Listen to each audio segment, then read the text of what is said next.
할렐루야. 한국의 나태주 시인의 시 한 편지가 또 소개하겠습니다. 제목이 뭐냐면 행복입니다. 과연 그 시인이 노래하는 행복은 뭘까? 그 행복은 뭐냐 했더니 저녁 때 돌아갈 집이 있다는 것, 힘들 때 마음속으로 생각할 수 있는 사람이 있다는 것, 외로울 때 혼자 부를 노래가 있다는 것, 세 가지만 있으면 행복하다고 했습니다. 집에 돌아갈 집이 있다는 것, 생각할 사람이 있다는 것, 부를 노래가 있다는 것. 이분의 시를 다시 제가 영적으로 재해석해 봤습니다. 저녁 때라고 했습니다. 저녁 때. 우리 인생의 저녁 때는 언제일까요? 인생의 끝자락이더라고요. 인생의 끝자락에 육신의 집으로 돌아갈 길이 없습니다. 영원한 나라가 우리에겐 있습니다. 영원한 나라. 또 하나는 힘들고 어려울 때 생각할 수 있는 사람이 누구예요? 예수 그리스도가 있잖아요. 얼마나 감사하고 얼마나 행복하냐고요. 또 우리가 외로울 때 나 혼자 부를 수 있는 노래가 뭐냐고요? 기도요, 찬송이더라고요. 우리 얼마나 행복하냐고요. 영원한 나라에 갈 수 있는 집이 우리에게는 있고, 늘 예수를 생각할 수 있는 예수가 계시고, 늘 혼자서 부를 수 있는 기도와 찬송이 있으니까 이보다 더 행복할 수가 있겠느냐고요. 우리 진정한 행복이 과연 뭐냐고요. 많은 것을 누려야 행복인가요? 아니더라고요. 영원한 생명을 주고 계시는 예수 그리스도를 바라보는 믿음이 앞에 행복이더라고요. 오늘도 행복한 믿음으로 예배드리는 예배자가 되시기를 주의 이름으로 축원합니다. 세상 일이든 교회 일이든 혼자 할 수도 있는 일이 있습니다. 그런데 때로는 연합해서 일을 할 때가 있습니다. 많은 사람이 함께 일을 하다 보니까 우리는 불평이 나옵니다. 아이고, 왜 내 맘 같은 사람이 없을까? 아이고, 왜 내 맘 같지 않은 사람을 뚝 붙여줬을까? 불평하더라고요. 그리고 하소연하는 거예요. 세상에 나와 같은 사람이 왜 없을까? 여러분, 세상에 나와 같은 사람이 있을까요? 없을까요? 절대 없죠? 절대 없는 걸 알면서도 우리는 여전히 왜 내 맘과 같은 사람이 없느냐고 불평할 때가 있더라고요. 왜 내 맘과 같은 사람이 없느냐? 우리는 공장 제품이 아닙니다. 공장 제품. 공장에서 대량으로 딱딱딱 찍어냈으면 나 같은 사람이 수없이 있는데 우리는 핸드메이드라고 하잖아요. 일일이 한 분 한 분을 손으로 만드셨어요. 누가? 하나님이 우리 한 분 한 분을 일일이 다 창조했어요. 얼마나 감사하냐고요. 그러니까 나와 같지 않은 사람을 내게 붙여주었을지라도 이게 오히려 거꾸로 감사할 줄 알아야 돼요. 왜? 나 같은 사람은 없지. 그러니까 어느 누굴 붙여줘도 내가 은혜로우면요 다 맞춰 나가더라고요. 그런데 내가 불평스러우면요 은혜가 바닥나면은 저런 사람을 왜 나한테 붙여줬느냐고. 이것도 우리는 감사로 돌릴 수 있는 우리 새롭게 모두가 되시기를 주의 이름으로 축원합니다. 하나님 우리가 주신 말씀이 두 가지인데 첫 번째 말씀이 뭐냐고. 왜 주만 바라봐야 되느냐고요. 왜 주만 바라봐야 되냐고. 세상도 바라보고 물질도 바라보고 권력도 바라보고 명예도 바라봐야 되는데 왜 주만 바라봐야 되냐고요. 주만 바라볼 때가 있더라고요. 대적할 힘이 없을 때, 누군가 나한테 막 도전했는데 내가 대적할 힘이 없을 때, 그럼 나도 모르게 주만 바라보는 거예요. 왜 주만 바라보는가? 20장 6절 말씀 끝절 한번 같이 한번 읽어보시겠습니다. 주의 손에 권세와 능력이 있사오니 능히 주와 맞설 사람이 없나이다. 맞는 말씀이잖아요. 여러분에게 힘이 있고 여러분의 능력이 있고 막 자신만만하면요 어떤 환경에서도 주 안 바라봐요. 왜? 나를 믿으니까. 내 지금까지도 내 힘과 능력으로 여기까지 왔는데 아 괜찮아 나만 믿고 따라와 할 수도 있지만 이제부터는 오직 주만 바라보고 믿음으로 승리하는 우리 모두가 되실 줄 믿습니다. 오늘 본문에서 여호사 왕에게 유다의 여호사 왕에게 위기가 닥쳤습니다. 어떤 위기인가? 모압과 암몬과 마온 족속들이 연합을 해가지고 남유다를 공격합니다. 이 소식에 여호사 왕은 망연자실, 넉넉한 사람 망연자실, 땅만 바라보는 것이 아니라 주만 바라보더라고요. 이럴 때 위급할 때 주만 바라보면서 결단을 하더라고. 어떤 결단을 할까? 가서 항복할까? 아니면 싸우러 나갈까? 세 개의 나라가 연합해서 남유다를 공격할 때 이건 사람으로는 도저히 이게 감당할 수 없는 형편에 여호사 왕은 결단을 하는데 어떤 결단인가? 육신적인 결단해야 하더라고요. 믿음의 결단을 딱 내리더라고요. 믿음의 결단이 뭐냐고요? 이렇게 위급한 상황에서 믿음의 결단은 왕도 모든 백성들도 자, 우리 금식하며 기도하자.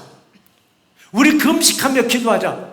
지금 적군은 코앞에까지 다가왔는데 금식하며 기도하자고 선포했습니다. 이런 다급한 상황에 금식하며 기도하자라고. 이게 우리들에게 주는 교훈이에요. 어떤 어려움이 딱 닥쳤는데 무조건 나가서 싸우려고 할 것이 아니라 먼저 엎드리라는 얘기입니다. 엎드릴 때마다 나는 빠져야 돼요. 내가가 아니라 나는 빠지고 오직 주만 바라보고 믿음으로 승리하는 우리 새롭게 모두가 되시기를 주의 이름으로 축원합니다. 남유다의 여호사밧 왕은요, 집권 초기에는 정말 하나님께 헌신했습니다. 모든 우상들을 다 철거해버리고 구석구석에 있는 골짜기마다 산마다 있는 그 모든 산당을 다 철거했습니다. 오직 여호와 하나님만을 섬긴 결과 놀랍게 남유다의 부강한 나라가 만들어졌습니다. 축복을 내려주셨습니다. 그리고 주변 나라들이 얼씬거리지 못하게 강대한 나라로 세우셨습니다. 강대한 나라 가지고 강국이 되면은요, 더 겸손해지고 이웃들을 보살펴 줄 수 있는 나라가 돼야 되는데 오만에 빠지게 되어 있습니다. 강대한 나라가 되면 우리 구약을 읽다 보면 사사기에서 그런 얘기가 잘 나옵니다. 여러분, 사사기 읽다 보면 우리에게 많은 것을 교훈합니다. 사사기는 똑같은 사이클로 계속 반복합니다. 그럼 읽으면서 왜 저렇게 어리석지? 왜 저렇게 어리석지? 그 어리석은 목이 누구냐? 우리들의 모습이더라고요. 우리들의 모습. 배가 불러요. 등도 따뜻해요. 태평생대가 길어져요. 길어지면 길어질수록 하나님의 말씀을 외면하기 시작하더라고요. 하나님의 말씀을 외면하다가 하나님의 말씀을 버리더라고요. 하나님의 말씀을 버렸다는 건 뭐라고 하냐? 하나님을 버렸다고 말을 합니다. 이게 사무엘 선지자가 사울 왕에게 한 말입니다. 왕이 여호와의 말씀을 버렸으므로 하나님도 왕을 버려 이스라엘 왕이 되지 못하게 하셨나이다. 하나님의 형체가 있으면 버리기 쉬워요. 저리 버리든 근데 하나님은 우주에 충만해요. 무수부자예요. 근데 하나님은 어떻게 버리느냐? 말씀을 외면하고 말씀을 버렸더니 하나님을 버렸다고 하더라고요. 하나님을 버리면요, 말씀을 외면 두 번째 순서가 나와요. 우상을 만들고 우상을 섬기기 시작하더라고요. 유대가 꼭 그랬습니다. 우상을 섬기고, 그리고 하나님이 주신 축복을 싹 잊어버리고 내 능력으로 여깁니다. 그리고 자기 자신을 위대하게 보는 겁니다. 내가 내 생각에도 참 나는 위대하다고. 유대 왕들이 뭔가 하나님의 축복을 주셔서 태평생대가 길어지면 교만에 빠지더라고요. 자기 자신을 위대하게 여기더라고요. 그리고는 다른 나라 내정에도 간섭하더라고요. 다른 나라도 자꾸 내정에 간섭하는. 왜? 부강한 나라니까. 이게 대표적으로 어떤 인물인가 했더니 여호사 왕이 그랬습니다. 유대가 부강한 나라니까 자신의 능력이 안 있어요. 자신은 그냥 오직 하나님만 섬긴 결과인데 하나님은 그걸 보시고 유대의 부강한 나라를 만들어줬는데 이 부강하게 되고 나니까 하나님 말씀 멀리하더라고. 하나님 말씀 멀리하고 우상을 섬기는 북이스라엘과 군사적 동맹 관계를 맺어버리더라고. 그리고 육신적으로는 사돈 관계를 딱 맺어버리더라고. 그 집의 딸을 자신의 며느리로 맞아들이더라고. 동맹 관계. 북이스라엘이 길앗 나무과 싸우러 갈 때 남유다한테 요청합니다. 당신도 같이 싸우러 가자고. 동맹 관계니까 싸우러 나갑니다. 북이스라엘의 아합 왕, 남유다의 여호사 왕이 같이 싸우러 나갑니다. 싸우러 나가서 북이스라엘 아합 왕은 전사하고 맙니다. 죽어버렸습니다. 남유다의 여호사 왕 남이 나라 전쟁터에 갔다가 죽을 둥 살 둥 겨우 살아서 유대로 돌아와서 첫 번째 한 게 뭐냐? 회개했습니다. 회개했습니다. 그리고 오직 주만 바라보았습니다. 우리들도 어느 상황에서도 회개하고 오직 주만 바라볼 수 있는 우리 믿음이 되기를 주의 이름으로 축원합니다.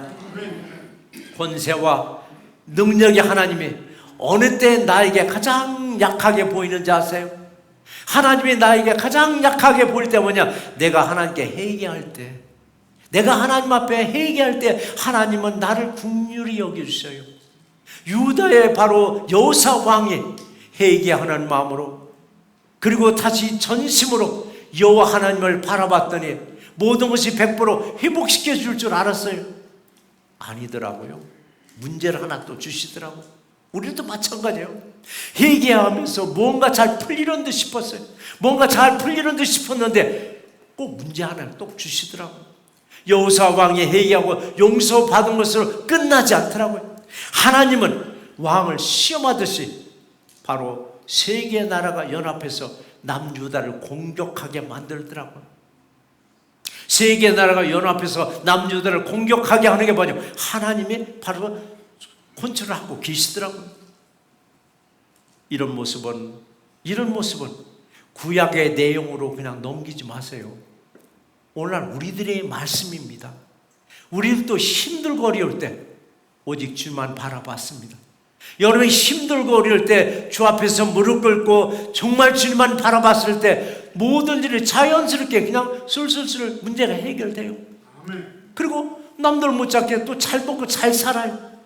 그런데 분명한 것은 하나님의 역사했다는 것을 명확하게 안 나타난 거예요. 그런데 분명히 문제는 다 해결됐어. 생각하다 보니까 아, 내가 능력이 있었구나. 하나님이 했다는 것을 까마득하게 잊어버리고 아, 능력이 있구나.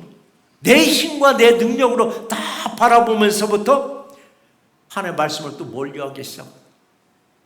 하나님의 말씀을 멀리하고 결국 하나님의 말씀을 버리더라고요. 하나님의 말씀을 버린 것은 그거고 하나님을 버렸다는 것입니다.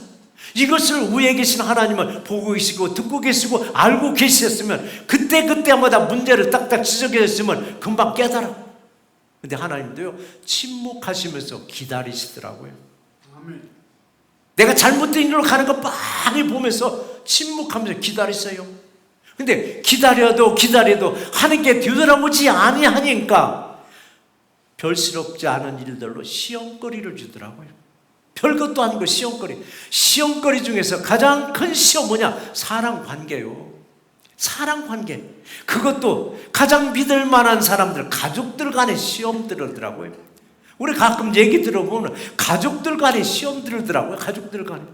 그러면 가장 친했던 친구들 간에, 이웃들 간에, 교회 왔더니 또 성도들도 은근히 나를 괴롭히는 거예요. 알게 모르게 나를 자꾸 괴롭히는 거예요. 이럴 때 우리는 잘 분별하시고 다시 극복하시고 오직 주만 바라봄으로 승리하는 우리 새롭게 모두가 되시기를 주의 이름으로 축원합니다. 그래서요, 세상은 내 맘 같지 않아요. 한 날 같은 시기에 태어난 쌍둥이들도 제 각각이에요. 근데 남남이 만나서 마음이 맞겠느냐고요. 연애 시절에는 정말 이렇게 마음에 맞는 사람, 쏙 마음에 드는 사람이 없다라고 그렇게 좋아서 결혼했는데 결혼해서 결혼 생활이 10년, 20년, 30년, 40년 가면 갈수록 안 맞는다는 게 도대체 무슨 사연이냐고요. 살면 살수록 안 맞는다는 거예요. 연애할 때는 그렇게 마음에 쏙 든다고 하더니 안 맞는 거예요. 여러분, 이 세상에서 나와 같은 사람을 찾을 수 없는 거예요. 내가 맞춰줘야 되는 거예요. 내가 맞춰주면 이게 승리하는데 상대가 나를 맞춰주길 기다리는 겁니다. 부부간에도 보면은 남편이 부인 맞춰주면 할렐루야예요. 부인이 남편 맞추면 할렐루야인데 서로가 안 맞춰준다고 싸움이 거기서부터 벌어지기 시작하더라고요. 우리는 조화를 이룰 수 없는 환경에서도 조화를 이룰 수 있는 적응력을 주셨어요. 그 적응력을 언제 주신지 아세요?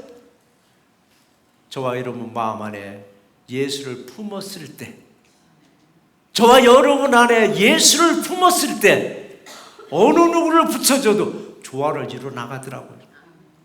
사람들이 아이고 저 사람은 안 맞아, 저 사람은 안 맞아 하는데 내 안에 예수를 품으니까요 그 사람하고 맞춰 나가더라고요. 어떤 열악한 환경에서 도저히 저 사람 저기 못 견뎌, 저 환경 못 견뎌 하는데 내 안에 예수를 품으니까요 그 환경에서 적응해 나가고 또 맞춰 나가더라고요. 주만 바라보는 믿음으로 늘 승리하는 우리 새내기 모두가 되시기를 제 이름으로 축원합니다. 두 번째 이렇게 주신 말씀은 이 모든 상황은 내게 속한 것이 아니라 하나님께 속한 것이라고 했습니다. 하나님께 속한 것이라고. 여호사 왕 안달한달 난리가 났습니다. 얼마나 다급하냐고요. 풍전등화라고 하잖아요. 바람 앞에 촛불 같은 거예요. 꺼질 듯 말 듯 얼마나 힘드냐고요. 우리들이 겪고 있는 문제 앞에서 앞이 막막할 때가 있습니다. 이러도 못하고 저러도 못하고 앞이 막막할 때 여러분 어떻게 하시겠느냐고. 어떻게 하시겠어요? 나를 도와줄 사람을 기다릴 거예요? 문제를 해결해서 2일에 4방 8방 뛰어다닐 거예요? 아니면 요행을 기다리시겠어요? 이것도 저것도 아니에요. 그럼 어떻게 하라고? 방법 없어요. 여러분 교회에 오셔서 십자가를 바라면서 기도하세요. 십자가를 바라면서 여러분 기도하세요. 기도하세요. 우리의 이런 마음을 주님은 보고 계세요. 우리 행동하는 중심을 주님은 다 보고 계시면서 네 중심이 지금 나를 향하고 있구나. 그때부터 주님이 나서서 일을 해주기 시작하는 겁니다. 십자가에 매달렸던 예수를 바라본다는 것은 내게 닥친 어떤 문제도 내가 대적할 힘이 없으니까 오직 주만 바라봅니다라고 은연중에 나는 고백하는 거예요. 내가 고백하지 않더라도 저 뒤에 있는 저 십자가만 바라봐도 주님 우리를 아세요. 네가 나한테 이제 고백하는구나. 나한테만 매달리는구나. 이때 말씀을 주세요. 이 모든 상황은 네게 속한 것이 아니라 바로 내게 속한 것이라고.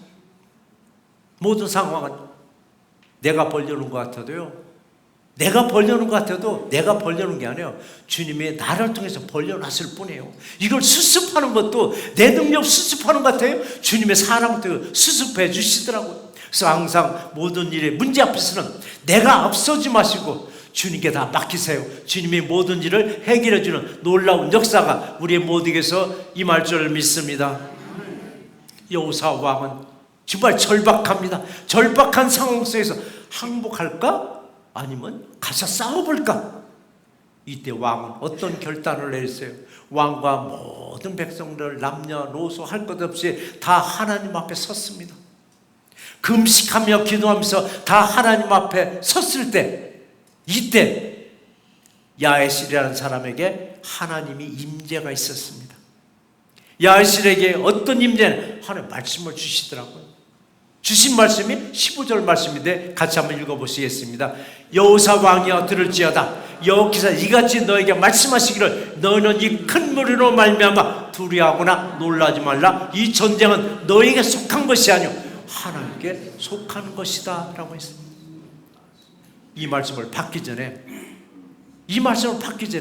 이미 왕은 하나님의 바짝 엎드렸습니다. 그리고 모든 백성들에게 야 우리 금식하자 기도하자라고 선포했습니다. 이게 일의 순서입니다. 이게 일의 순서. 제가 가끔 말씀드리는 요절 하나 있죠. 예수님의 우리 일머리를 가르쳐줬다고. 일의 순서를 마태복음 6장 33절 너희는 먼저 늘 말씀드리잖아요. 너희는 먼저 그의 나라와 그 의를 구하라. 그리하면 이 모든 것을 너에게 더하시리라. 지금 적군이 코앞에까지 왔어요. 이 상황에서 좀 나가서 싸워야 될 판인데 왕은 어떻게 되냐고. 적군과 싸움보다는 먼저 주님 앞에 바짝 엎드려 기도하는 겁니다. 기도하는 거예요. 이게 순서예요. 육신적인 일의 문제가 딱 터졌을 때 육신의 문제를 육신으로 해결하려고 하지 말고 먼저 영적으로 해결하라고 하잖아요.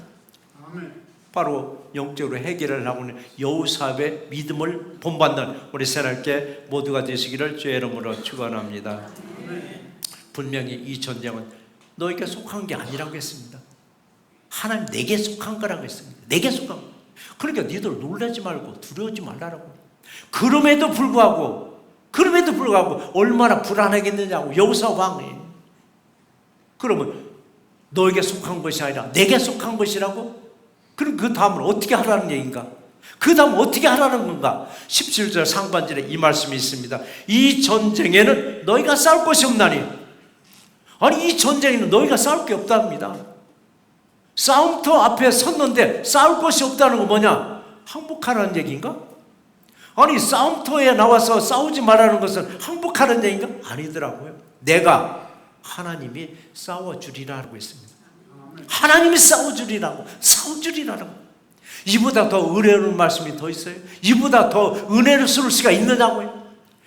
세계 나라가 연합해서 남유다를 공격하는데 싸울 거 없어, 싸울 거 없어 하시고는 다시 또 말씀을 주시는데 17절 중반전 말씀 뭐라고 하시냐면 너희와 함께 한 여호와가 구원하는 것을 보라. 너희와 함께한, 우리와 함께한 하나님이 어떤 상황에서 너를 건져내는 것을 보라라고 말씀합니다. 만약에 이런 상황에서 너희가 싸울 것 없어, 내가 하나님이 구원하는 것을 보여준다고 한다면 우리는 이 말씀에 아멘으로 순종할 것인가? 아니면 그래도 내가 나가서 싸워야지, 싸우러 나갈 것인가? 하나님의 말씀에 순종함으로 승리하는 우리 모두가 되실 줄 믿습니다. 아멘으로 순종할 때요, 아멘으로 순종할 때 하나님 또다시 말씀하시는 거예요. 이 말씀이 17절 하반절 말씀인데 같이 한번 읽어보시겠습니다. 너희는 두려워하지 말며 놀라지 말고 내일 그들을 맞서 나가라. 여호와가 너희와 함께 하리라. 적군이 코앞에까지 왔습니다. 적군이 코앞에까지 왔는데 내일 그들과 맞서라는 얘기입니다. 맞서라는 말은 우리 그냥 세상 말로 맞짱 뜨란 얘기입니다. 맞짱 뜨라고, 싸우란 얘기입니다. 아니, 조금 전까지는 너희가 싸울 거 없어, 내가 싸워주라 하더니 이번에는 가서 맞짱 뜨라는 얘기입니다. 뭘 믿고? 내가 너희와 함께 하리라. 내가 너희와 함께 하리라. 너 맞서 싸우라고 합니다. 우리 이 말씀 우리는 얼마나 믿어질까? 왕도 믿어지면서 얼마나 두렵고 떨리고 놀랐겠느냐고요. 이 왕의 마음을 얼마나 잘 아는지 하나님은 말씀을 주시는 거예요. 두려워하지 말라고, 떨지 말라고, 가서 맞짱 뜨라. 내가 너와 함께 하리라. 이 전쟁은 너에게 속한 전쟁이 아니다는, 너에게 속한 전쟁에 내가 싸워주리라. 우리 이 말씀이 우리는 믿어지나요? 우리 삶 속에서 흔히 겪고 있는 상황들입니다. 우리 삶 속에서 흔히 겪고 있는 이 내용들, 문제 앞에서 때로 우리가 때로는 문제 앞에서 주눅이 들어버려요. 할 수 있겠지, 무슨 말이야? 믿는 자에게 능히 하지 못할 일 없느니라. 분명히 예수님이 우리에게 그 말씀 주셨는데 문제 앞에서 그냥 후들후들 떨면서 주눅이 드는데 말씀하시잖아요. 내가 너희와 함께하리라. 너희와 함께하리라. 그러니까 어떤 문제 앞에서 당당하라는 얘기입니다. 우리 크리스찬들은요, 어디 가도 당당할 줄 알아야 돼요. 어깨 쫙 펼 줄 알아야 돼요. 주눅대로 움츠리고 다니지 말고 당당하라는 얘기입니다. 내가 너와 함께하리라. 주님이 함께하리라. 그러니까 오두방정 떨지 말고 침묵하면서 기도하라는 얘기입니다.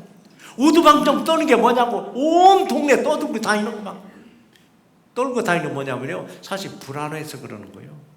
불안하면 떠들고 다니는 거예요. 떨고 다니는. 근데 내가 담대하고요, 당당하면은 침묵하는 거예요.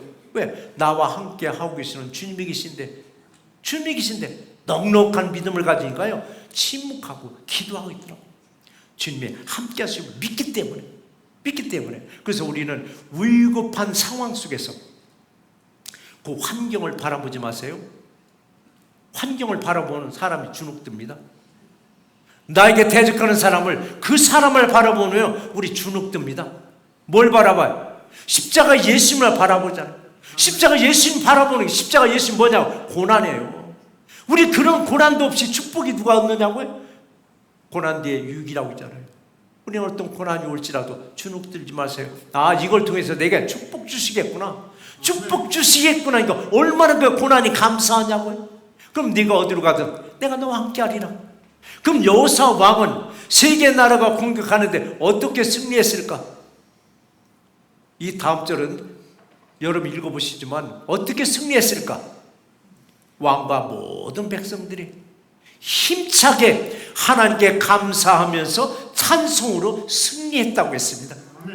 우리 어떤 상황이 있어도요, 불평하지 말고 감사하세요. 감사하면서 찬양하세요. 하나님이 함께 하십니다. 주님과 동행하면서 믿음으로 승리하는 우리 새롭게 모두가 되시기를 주의 이름으로 축원합니다.